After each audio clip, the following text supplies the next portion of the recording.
একদম দোকানের মতন ভেজিটেবিল বাড়িতে কি করে বানাতে হয় চলুন দেখে নিই। প্রথমে আমি এই উপকরণগুলো সব নিয়ে নিচ্ছি। এগুলো ভেজে গুঁড়ো করে নিতে হবে। কিছুটা পরিমাণ তেল নিয়ে আমি বাদামগুলো ভেজে নিচ্ছি।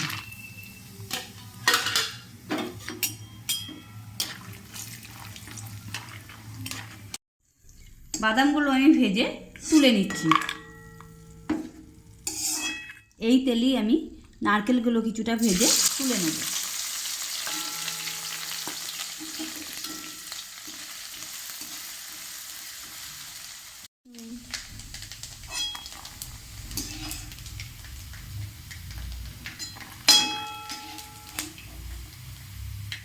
তেলের মধ্যে কিছুটা আমি পাঁচফোড়ন দিয়ে দিচ্ছি। একটু ভাজা হয়ে গেলে তাতে আমি 2 চামচ আদা কাঁচা লঙ্কা বাটা দিচ্ছি।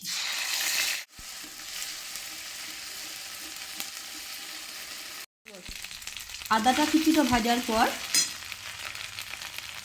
আমি 1/2 চামচ কাশ্মীরি লঙ্কা গুঁড়ো দিলাম, তাতে 1/2 চামচ হলুদ গুঁড়ো,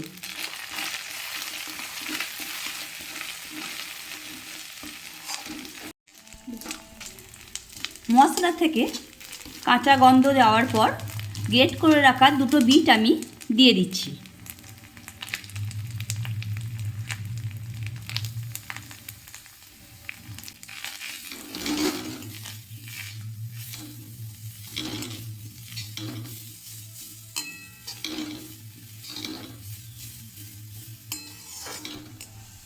বিটটা একটু ভাজা ভাজা হওয়ার পর আমি 250 গ্রাম গাজর গ্রেট করে রেখেছি, সেই গাজরটা আমি এর সাথে মিশিয়ে দিচ্ছি।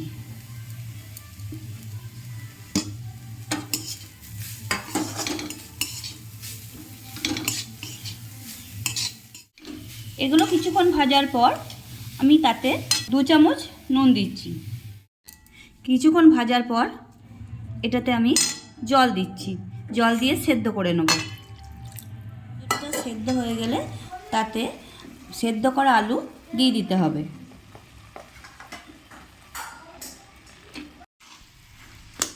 এরপরে এটা একসঙ্গে আমি মিশিয়ে নিচ্ছি। 5 থেকে 7 মিনিট এটা ভাজার পর বাদাম আর নারকেলটা আমি দিয়ে দিচ্ছি।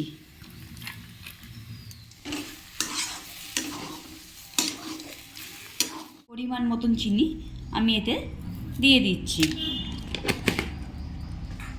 গুঁড়ো করে রাখা মশলাটা আমি এরপরে দিয়ে দিচ্ছি।